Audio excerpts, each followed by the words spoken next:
Hello, my dear students. Welcome to my channel Patel Science Academy. Dear students, in this lecture, I am going to teach you a new chapter from the syllabus, that is morphology of flowering plants. Dear students, इस chapter के detail में जाने से पहले I would like to tell you about the weightage of this chapter. Dear students, this chapter belongs to biology 1, and the weightage of this chapter is 7 marks without option and 10 marks with option. Dear student, this is very lengthy chapter, but due to the corona pandemic there is some changes in this chapter. Some portion has been reduced due to the corona pandemic, और वो कौन से topic है जो इस chapter में से reduce किए गए हैं वो आप नोट कर सकते हैं. इस चैप्टर में डियर स्टूडेंट 9.1 जो टॉपिक है वो रिड्यूस किया हुआ है, और 9.2 में A B C D E F और जी यहाँ तक पॉइंट दिए हुए हैं, जिसमें से 9.2 में ए बी सी और एफ और जी ये डिलीट किए हुए हैं, और 9.2 में के 2 पॉइंट आपको पढ़ना है. 9.2 का पॉइंट डी और point E. Okay dear students, तो उसके हम डिटेल देखेंगे. इसके साथ साथ 9.3 में 2 फैमिली आपको दी गई है पढ़ने के लिए, जिसमें से एक फैमिली फैबेसी नाम की वो डिलीट हो गई है. बची हुई जो सोलेनेसी है वो हम पढ़ेंगे. सो डियर स्टूडेंट्स, ये था इस टॉपिक के बारे में जो डिलीशन था due to the corona pandemic. अब हम आगे बढ़ते हैं without wasting a time. Chapter का नाम है मॉर्फोलॉजी ऑफ फ्लावरिंग प्लांट्स. और डियर स्टूडेंट्स, थोड़ा सा इंट्रोडक्शन देख लेते हैं. हालांकि जो पॉइंट डिलीट हुए हैं उसमें आपका थोड़ा लॉस ही है, लेकिन फिर भी कोरोना के कारण something is better than nothing वाली कंडीशन में हम आपको जो अपनी महाराष्ट्र गवर्नमेंट ने जो टॉपिक पढ़ने के लिए आपको इस चैप्टर में अभी भी रखा है उसको हम पढ़ा रहे हैं. उसके लिए पहले थोड़ा सा इंट्रोडक्शन देखते हैं. मॉर्फोलॉजी किसको बोलते हैं? What is morphology? Morphology is the branch of science which deals with the study of the form and structure. Dear students, morphology बोलते हैं साइंस की ऐसी ब्रांच को जिसमें हम किसी भी चीज़ की स्ट्रक्चर या उसके फॉर्म के बारे में पढ़ते हैं, यानी वो कैसी दिखती है और उसके स्ट्रक्चर में क्या क्या पार्ट है वो अगर हम पढ़ रहे हैं तो समझ लीजिए हम मॉर्फोलॉजी पढ़ रहे हैं. तो डियर स्टूडेंट्स, इसमें वही हमको देखना है. बड़े ही इंटरेस्टिंग चैप्टर है, बहुत लेंदी है और बहुत इंटरेस्टिंग है. In botany it is generally means the study of the external feature, the forms and the relative position of the different organs in the plant. Botany में इसका मीनिंग ये आता है कि आपके प्लांट्स जो प्लांट्स होते हैं, प्लांट्स के जो डिफरेंट ऑर्गन्स होते हैं उनकी पोजीशन कहाँ कहाँ है, उनके बीच में क्या रिलेशन है, इनके जो ऑर्गन होते हैं उनकी के कौन सी फॉर्म में देखे जाते हैं, प्लांट की फॉर्म कौन सी है, और उनकी एक्सटर्नल फीचर यानी उसके एक्सटर्नल फीचर में कौन से कैरेक्टरिस्टिक्स होती है. डियर स्टूडेंट्स, इसको देखने के लिए हम आगे बढ़ते हैं. वो जो इसके पहले मैं बताया वो एक इंट्रोडक्शन था, और इंट्रोडक्शन डियर स्टूडेंट्स ये सब टॉपिक ये जो रूट है ये सब आते हैं 9.2 के ए में, बी में, सी में. तो ये सब टॉपिक डिलीट कर दिए गए हैं. जो भी मैं आपको यहाँ पर स्किप कर रहा हूँ ये सब टॉपिक डिलीट हो गए हैं. रूट के पार्ट, स्टेम के पार्ट, उनके फंक्शन, उनके मॉडिफिकेशन ये सब डिलीट हो गए हैं डियर स्टूडेंट्स. और इसके बाद जो आएगा लीफ के भी सभी पार्ट इसमें से डिलीट कर दिए गए हैं आपके टॉपिक में से. जो टॉपिक बचा हुआ है वो हम देखेंगे, उसके लिए कोशिश करेंगे. डियर स्टूडेंट, जितने भी अभी तक मैंने स्किप किया हो देखिए, अभी तक इतना बड़ा टॉपिक ये था जो पूरा का पूरा महाराष्ट्र गवर्नमेंट ने कोरोना के कारण डिलीट कर दिया है. अब चलिए देखते हैं डी नंबर का जो टॉपिक है. 9.2 में जो डी है वो है इन्फ्लोरेसेंस. तो इन्फ्लोरेसेंस को थोड़ा समझ लेते हैं. What is inflorescence? Dear students, simple language में आपको समझाऊंगा इन्फ्लोरेसेंस किसको बोलते हैं, और आई होप कि आपके ये 101% समझ में आएगा इन्फ्लोरेसेंस का को बोलते हैं. डियर स्टूडेंट्स,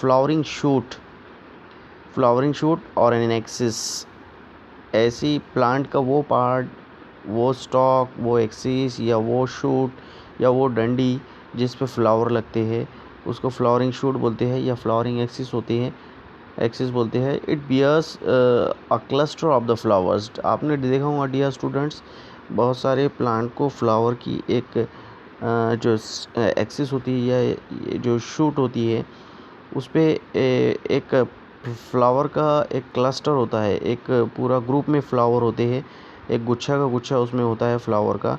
तो वो जो फ्लावर सिंगल नहीं होते, एक ग्रुप की फॉर्म में होते हैं, उस फ्लावर को उस ग्रुप की फॉर्म में हम इन्फ्लोरेसेंस बोलते हैं। So what is inflorescence? Inflorescence a flowering shoot और an axis bearing a cluster of the flower that is called inflorescence. Dear students, आपके समझ में आ गया होगा, एक प्लांट है, आपको उसको एक ही एक्सिस पर, एक ही डंडी पर आपको उसको 10-15 फ्लावर दिख रहे हैं या उससे ज़्यादा दिख रहे हैं या एक से ज़्यादा दिख रहे हैं एक ही जगह पर फ्लावर, तो डियर स्टूडेंट्स आप उसको सिंगल फ्लावर नहीं बोल सकते, आपको उसको बोलना पड़ेगा कि ये इन्फ्लोरेसेंस है, फ्लावर की ये इन्फ्लोरेसेंस है। ओके डियर स्टूडेंट, तो आई होप कि आपके समझ में आया होगा कि इन्फ्लोरेसेंस किसको बोलते हैं, और डिटेल में मैं आपको डायग्रामेटिकली भी समझा के दूंगा अभी।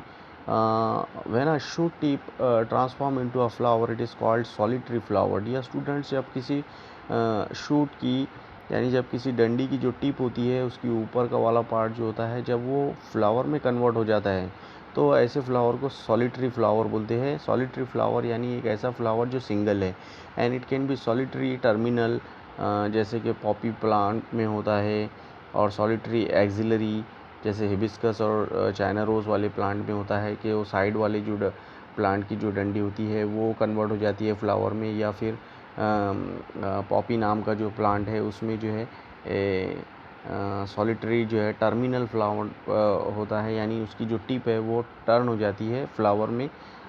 तो ऐसे फ्लावर को आप इन्फ्लोरेसेंस नहीं बोल सकते, उसको सॉलिटरी फ्लावर यानी flower which is alone, which is not in group. ऐसा फ्लावर जो अकेला है, सिंगल है, जैसे फॉर एग्ज़ाम्पल रोज़ का फ्लावर आप देख सकते हैं, वो भी सिंगल में रहता है, तो आप उसको समझने के लिए ऐसा कंसिडर कर सकते हैं कि वो इन्फ्लोरेसेंस नहीं है। तो डियर स्टूडेंट, इन्फ्लोरेसेंस किसको बोलते हैं? आई होप कि आपके समझ में आया है, यानी फ्लावर प्लांट के ऊपर जो ग्रुप में रहते हैं उस पूरे के पूरे ग्रुप की जो स्ट्रक्चर होती है फ्लावर की, जिसमें बहुत सारे फ्लावर एक साथ होते हैं, उसको इन्फ्लोरेसेंस बोलते हैं।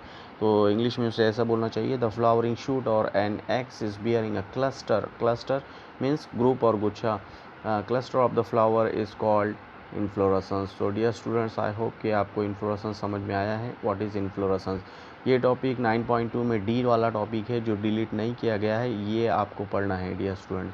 तो देख लेते हैं इन्फ्लोरेसेंस की थोड़ी सी और detail. Dear student, there are 3 main type of inflorescence. Inflorescence की 3 मेन टाइप है।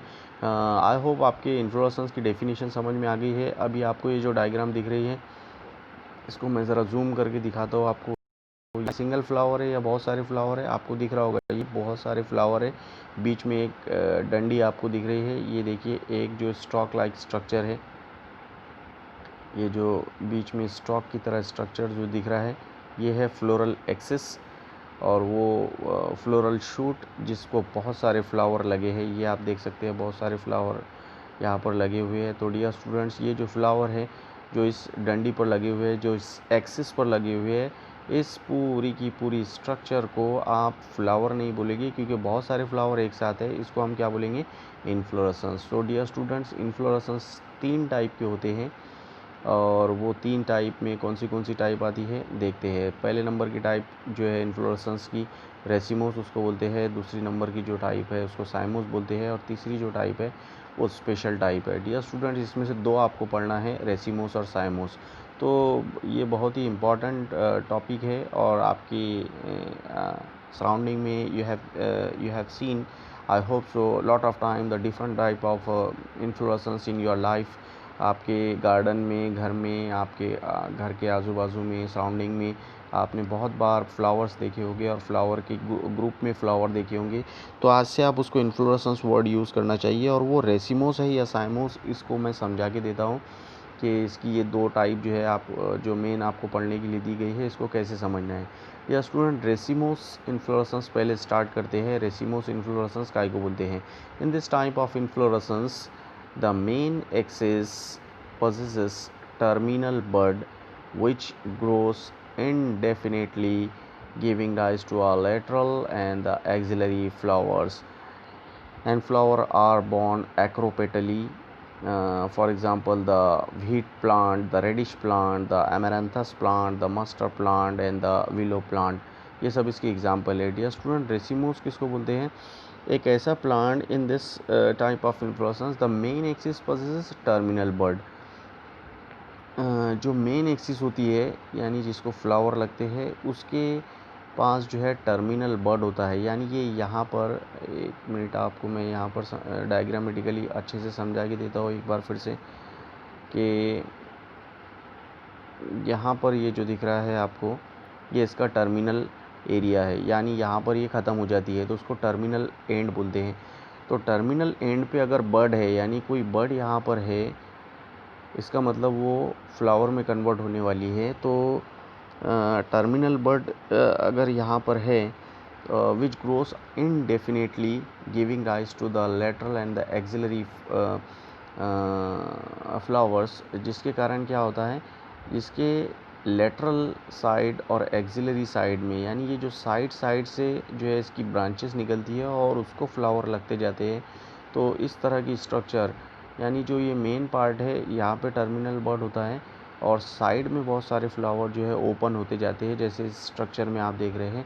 तो इसको रेसिमोस टाइप के इन्फ्लोरेसेंस बोलते हैं। और इसमें जो फ्लावर की स्टाइल जो है वो एक्रोपेटल टाइप की होती है। एक्रोपेटल टाइप की क्या होता है, इसका मीनिंग वो मैं आपको बताता हूँ।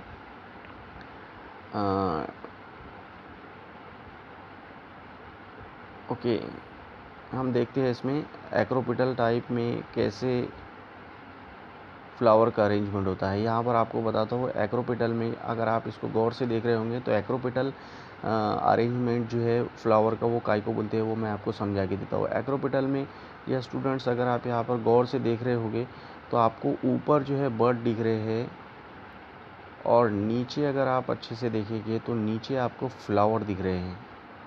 ओके, ओपन हुए हुए फ्लावर दिख रहे हैं।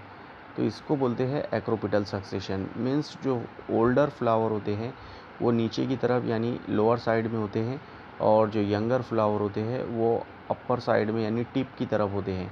इसका मतलब इसमें जो फ्लावर होते हैं वो नीचे जो है मैच्योर्ड फ्लावर होते हैं, ओल्ड फ्लावर होते हैं, यानी जो पूरी तरह से ओपन होते हैं। जो ओल्ड फ्लावर है, जाहिर सी बात है, वो पहले ओपन होंगे, और जो यंग फ्लावर है वो लेट ओपन होंगे। तो डियर स्टूडेंट, इसको अगर आप गौर से देखेंगे तो आपको ये ऐसी स्ट्रक्चर दिखेंगी कि नीचे वाले जो पार्ट है उसमें फ्लावर ओपन हो जाते हैं और ऊपर वाले पार्ट जो है वो बड रहते हैं, क्योंकि वो यंग फ्लावर होते हैं, क्योंकि वो बड बाद में डेवलप होती है।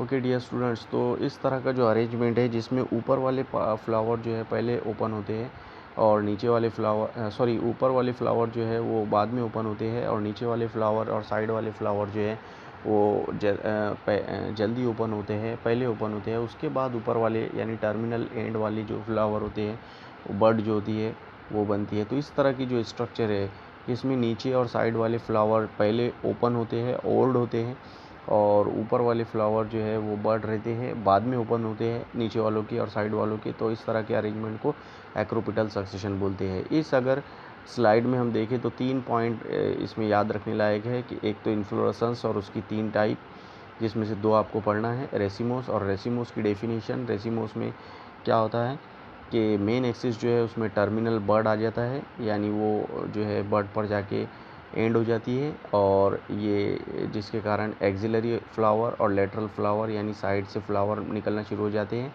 और एक ये पॉइंट इसमें देखने लायक है कि इनका जो अरेंजमेंट है वो एक्रोपेटल अरेंजमेंट है, यानी younger flower at the top side and the older flower at the lower और the below side, and lower flower open first and the younger flower open later. Okay, और उसमें एक example जो है, एक point और आप ऐड कर सकते हैं इसको याद रखने के लिए, इसकी एग्ज़ाम्पल। तो इसमें से कोई भी एक एग्ज़ाम्पल याद रखिए। व्हीट है, गेहूं का जो प्लांट है, या रेडिश जो है, मूली जो होती है उसका, ये मस्टर्ड का प्लांट, एमेरंथस का और विलो का प्लांट जो है, इसमें से कोई भी एक एग्ज़ाम्पल आप याद रख सकते हैं।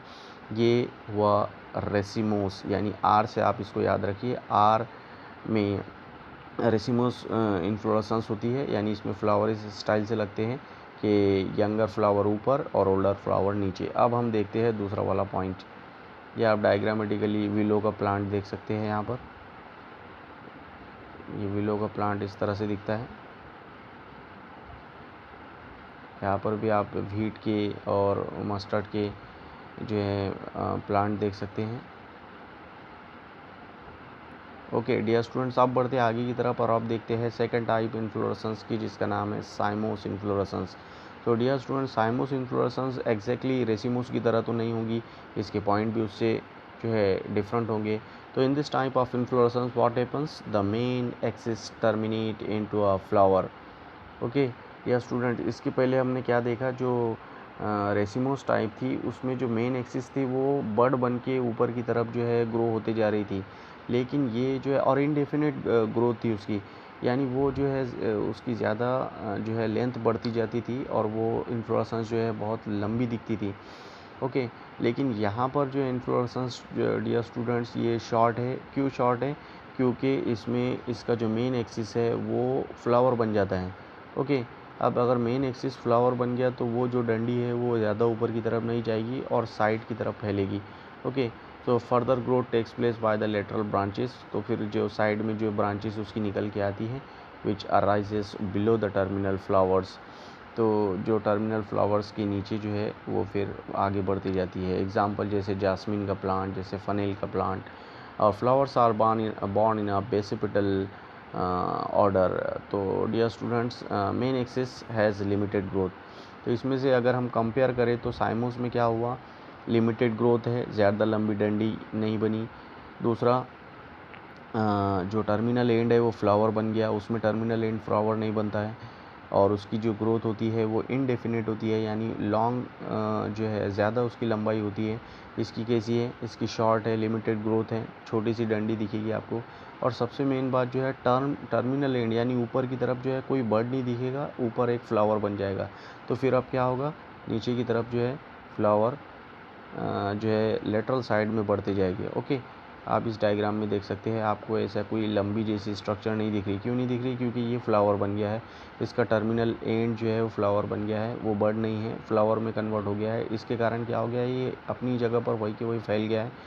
तो इसका कारण ये है कि इसकी लिमिटेड ग्रोथ नहीं होती, क्योंकि जो पॉइंट बढ़ रहा है, ग्रोथ हो रही है जिसकी, वो पॉइंट फ्लावर में कन्वर्ट हो गया है। तो इसके पॉइंट आप कैसे कंपेयर कर सकते हैं कि racemose flower is having the indefinite growth and the cymose flower is having cymose inflorescence is having limited growth, while the succession basipetal order in the साइमोस। Basipetal का मीनिंग देखते हैं, एक्रोपिटल का मीनिंग हमने देखा डियर स्टूडेंट, ओल्डर फ्लावर नीचे की तरफ, younger flower ऊपर की तरफ। ये साइमोस बिल्कुल उसके उलट है, बिल्कुल उसके अपोजिट कैरेक्टरिस्टिक दिखाता है। इसमें ओल्डर फ्लावर ऊपर की तरफ होते हैं और यंगर फ्लावर नीचे की तरफ होते हैं। ओके डियर स्टूडेंट्स, तो ये आप याद रखिए, बिल्कुल उसके उलट है। अब जाहिर सी बात है, ओल्डर फ्लावर ऊपर है तो वही पहले ओपन होंगे, यंगर फ्लावर हमेशा बाद में ओपन होते हैं। तो इसका मतलब इसमें यंगर फ्लावर जो है नीचे की तरफ रहेंगे, यानी इसमें उल्टा होगा, फ्लावर जो पहले ऊपर दिख रहे हैं वो जल्दी ओपन होंगे और नीचे वाले जो है बर्ड रहेंगे। ओके और जास्मीन, फनेल, ये इसके एग्जाम्पल है, आप याद रख सकते हैं। और इसकी बेसिपिटल सक्सेस ऑर्डर इसको बोलते हैं, उसको एक्रोपिटल बोलते हैं, रेसिमोस वाले को इसको बेसिपिटल बोलते हैं। बेसिपिटल में यंगर फ्लावर नीचे रहते हैं, एक्रोपिटल में यंगर फ्लावर ऊपर रहते हैं।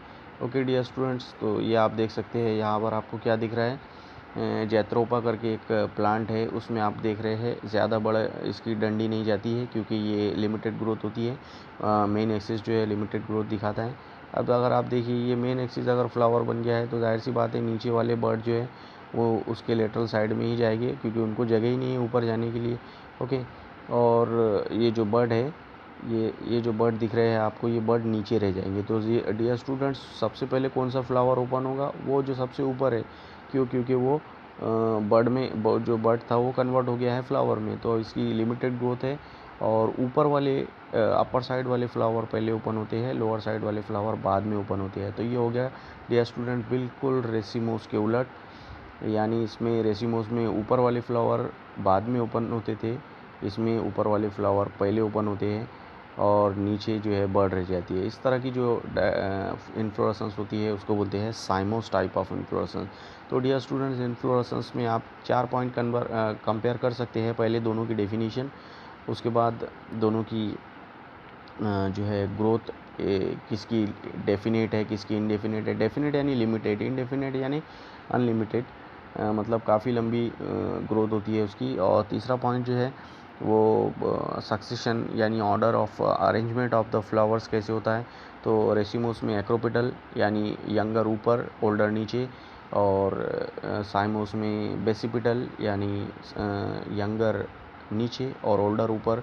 और उस फिर इनकी एक एक एग्जांपल याद रख सकते हैं, जैसे रेसिमोस की example wheat, mustard for etcetera. And साइमोस की एग्जांपल में आप जैत्रोपा करके देख सकते हैं, और उसके बाद जास्मिन वगैरह का प्लांट आप देख सकते हैं। तो ओके या स्टूडेंट्स, ये है 2 टाइप। तीसरी टाइप भी ओरली देख लेते हैं, हालांकि आपको पढ़ना नहीं है, स्पेशल टाइप है। हाइपनथोडियम इसका एग्जांपल है। For example fig. तो ये कैसे फॉर्म होती है? It is form by the condensation of the main axis into a cup और the flask shaped fleshy receptacle which with a small apical opening called ostiole। तो dear student, इसमें जो main axis होती है वो ना तो लिमिटेड ग्रोथ रखती है ना तो अनलिमिटेड ग्रोथ रखती है। ये कप की तरह एक स्ट्रक्चर बन जाती है, और जब कप की तरह स्ट्रक्चर बन जाती है तो इसीलिए इसको स्पेशल टाइप बोला गया है इन्फ्लोरेसेंस की, जिसका नाम है हाइपनथोडियम। हाइपनथोडियम जैसे कि फिग जो है, यानी जो अंजीर का जो प्लांट होता है, उसमें इस तरह से ये पूरा का पूरा फ्लावर जो है वो कप का शेप ले लेता है या फ्लास्क शेप ले लेता है, और इस तरह से बाद में वो फ्रूट में कन्वर्ट हो जाता है। तो इसकी जो एग्जांपल है वो फिग यानी अंजीर, अंजीर का जो प्लांट होता है वो आप याद रख सकते हैं। इस तरह से डियर स्टूडेंट्स, हमने ये इन्फ्लोरेसेंस और उसकी 3 टाइप देखी, जिसमें से रेसिमोस और साइमोस आपको पढ़ना था। और आई होप कि आपके ये लेक्चर समझ में आया है। और डियर स्टूडेंट्स, अगर नहीं समझ में आया तो आप क्वेश्चनिंग कर सकते हैं, और अगर आप ये अच्छी तरह समझ में आ गया है तो आप इसके मेन पॉइंट जो है आपके नोटबुक में नोट कर सकते हैं। और please to like, share and comment for the lecture. और if you have not subscribe yet, so you can subscribe my channel. Dear student, thank you very much for watching this video.